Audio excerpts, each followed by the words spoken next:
صاحب یہ طائر خیال بھی کیا چیز ہے. ابھی آپ یہاں بیٹھے ہوئے ہیں اور ابھی پلک جھپکتے میں یہ آپ کو 7 سمندر پار کے مناظر کی سیر کرانے لگتا ہے، یا یہیں بیٹھے بیٹھے آپ کو 7 دہائیوں پہلے کے بیتے ہوئے دنوں کی دنیا میں داخل کر دیتا ہے. دن تو سبھی گزر جاتے ہیں، یادیں باقی رہ جاتی ہیں. آج یادوں کی دنیا میں سب سے پہلی یاد جو داخل ہوئی وہ پاکستان کے سب سے پہلے وزیر اعظم خان لیاقت علی خان کی یاد تھی. لیاقت علی خان کو ان کے اپنے دور حکومت میں، ان کے اپنے دور وزارت عظمیٰ میں بھی لوگ یہ قوم قائد ملت کہا کرتی تھی، قائد ملت کہہ کر پکارا کرتی تھی. اب ایسے وزیر اعظم کہاں؟ جب راولپنڈی کے کمپنی باغ میں برادران ملت کو مخاطب کرتے ہی ان کو گولی مار دی گئی اور وہ خدا پاکستان کی حفاظت کرے کی دعا مانگتے ہوئے شہید ہو گئے، تب اس قوم نے ان کو شہید ملت کا خطاب دیا اور اس دور میں جیسے بھی ممکن تھا ان کو خراج تحسین اور خراج عقیدت پیش کرنے کا آغاز کر دیا. ایک کام تو یہ کیا کہ کمپنی باغ کا نام لیاقت باغ رکھ دیا. دوسرا کام یہ کیا کہ دارالحکومت کراچی کے ایک اہم سڑک فریر روڈ کو شاہراہ لیاقت قرار دے ڈالا. تیسرا کام یہ ہوا کہ نیشنل لائبریری کو لیاقت نیشنل لائبریری بنا دیا گیا.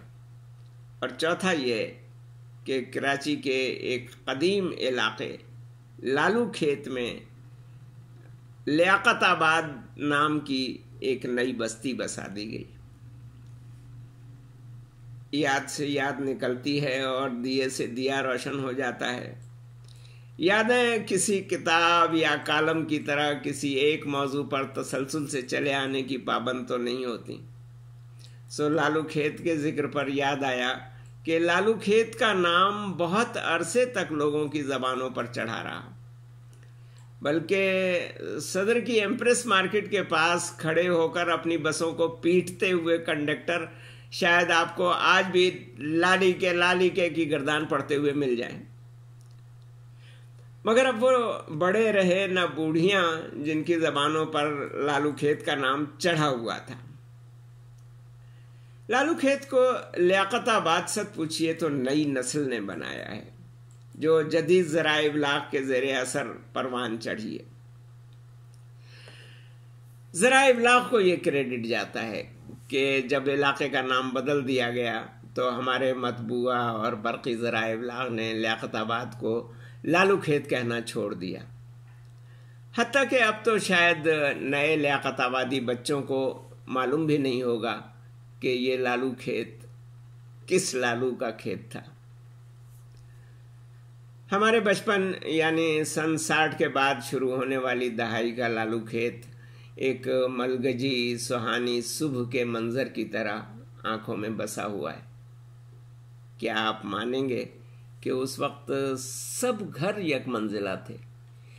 اکا دکا امیروں کی کوٹھیاں 2 منزلہ ہوا کرتی تھی. جی ہاں، 100 گز اور 80 گز کے یہ چھوٹے چھوٹے مکانات 2 منزلہ ہونے کی وجہ سے اس زمانے کے لالو کھیت میں کوٹھیاں کہے جاتے تھے. اونچی اونچی عمارتیں نہ ہونے کی وجہ سے اور ٹریفک کی جو مقدار یا تعداد کم ہونے کی وجہ سے شہر کی فضا کثافت سے پاک رہا کرتی تھی. ہوائیں چلتی تھیں.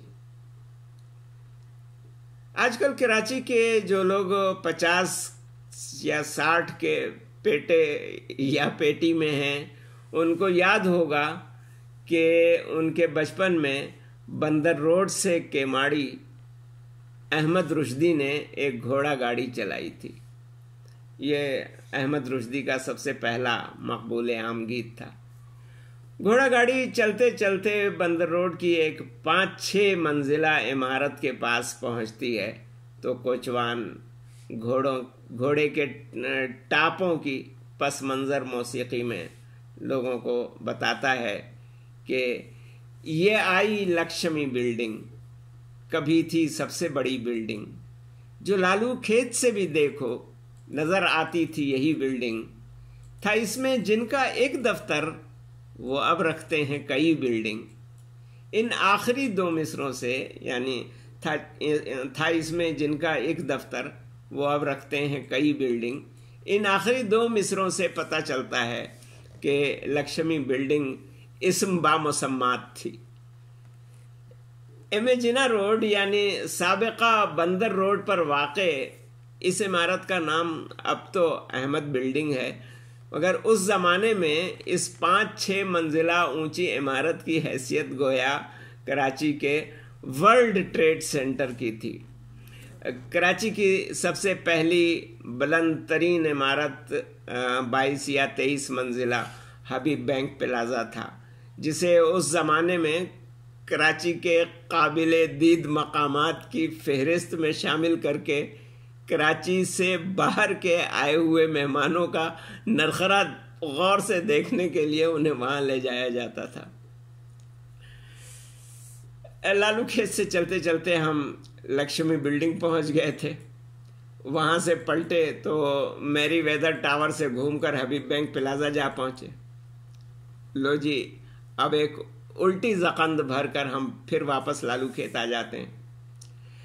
لالو کھیت جانے اور وہاں سے واپس آنے کے لیے اس زمانے میں جو بریڈ فورڈ بسیں چلتی تھیں ان کے آگے موٹر کاروں کی طرح دور تک پھیلا ہوا ایک بونٹ نصب ہوتا تھا۔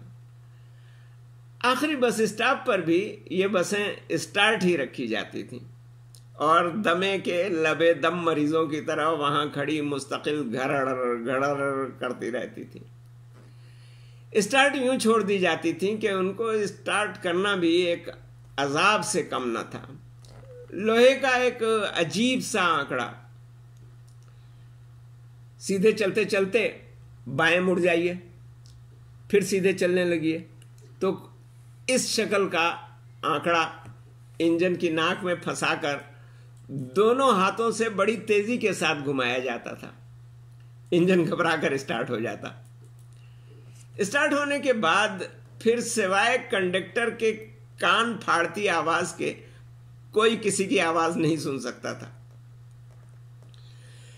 ہم پلٹ کر لالو کھیت کے جس زمانے میں واپس آئے ہیں، اس زمانے میں لالو کھیت 10 نمبر، جو اب لیاقت آباد 10 نمبر کہلاتا ہے، اس 10 نمبر کے بس اسٹاپ پر واقع انجمن اسلامیہ ہائی اسکول، جہاں اب ریاض گرلز کالج بھی ہے، تو اس اسکول اور کالج کے عقب میں واقع 2 گلیوں میں شرفائے سلطنت شرقی کے کئی خاندان رہا کرتے تھے۔ سلطنت شرقی یوں سمجھ لیجئے کہ اس کا دارالحکومت ہندوستان کا شہر جونپور تھا، تو وہ اس خطے میں سلطنت شرقی آباد تھی، اور وہاں کے شرفاء جب پاکستان ہجرت کر کے آئے تو مختلف جگہوں میں آباد ہوتے چلے گئے۔ تو لیاقت آباد میں ریاض گرلز کالج اور انجمن اسلامیہ ہائی اسکول کے پیچھے 2 گلیوں میں سلطنت شرقی کے شرفاء کے کئی خاندان آباد تھے۔ یہ 2 گلیاں علمی اور ادبی مباحث سے اکثر گونجتی رہتی تھیں۔ یہاں پر آنے جانے والوں میں مرحوم پروفیسر غفور احمد، اور یہاں رہنے والوں میں شہید ڈاکٹر اطہر قریشی، اور نہ جانے کتنے بڑے بڑے لوگ تھے جو ان چھوٹے چھوٹے گھروں میں آباد تھے۔ ان گھروں کے آنگن اور دروازوں کے باہر سجنے والی محفلیں اس وقت مزید آباد ہو جاتی جب دوسرے شہروں یا شہر کے دوسرے حصوں سے، دوسرے علاقوں سے مہمان اور اہل خاندان یہاں تشریف لاتے۔ اس زمانے میں، اب شاید موجودہ نسل کو کچھ عجیب سا محسوس ہو، کہ قرابت داریوں اور رشتہ داریوں کو بہت اہمیت دی جاتی تھی۔ لوگ ایک دوسرے کے ہاں محض ملاقات برائے ملاقات کے لیے جایا کرتے تھے۔ ابھی شہر میں بے حسی کی رو چلی تھی، نہ لوٹ مار اور قتل و انتقام، اور غارت گری کا بازار گرم ہوا تھا۔ اب تو شاید ان 2 گلیوں میں سے ایک گھر میں 2 بھائیوں کا ایک بچا کھچا خاندان باقی رہ گیا ہے، باقی سب تو ایسے بکھرے کہ قبیلوں کے قبیلے نہ رہے۔ وہاں کی مجلسیں اور محفلیں بہت یاد آتی ہیں، محافل مشاعرہ بھی، بہزاد لکھنوی، استاد قمر جلالوی، مولانا ماہر القادری، رحمان کیانی اور احسان دانش جیسے بہت سے نامور شعراء کو سب سے پہلے انہی گلیوں میں ہونے والے مشاعروں میں دیکھا۔ غربت کے اس زمانے میں لیاقت آباد کی سڑکیں، گلیاں اور بازار ہی نہیں، لوگوں کے دل بھی بہت کشادہ تھے، کھلے مکان تھے، کھلے صحن تھے اور کھلی فضا تھی۔ مگر دلی میں بھی اب تو گھروں کا دل والو یہ نقشہ ہے، آنگن چھوٹا، تنگ جھروکا، در نیچا، دیوار بلند۔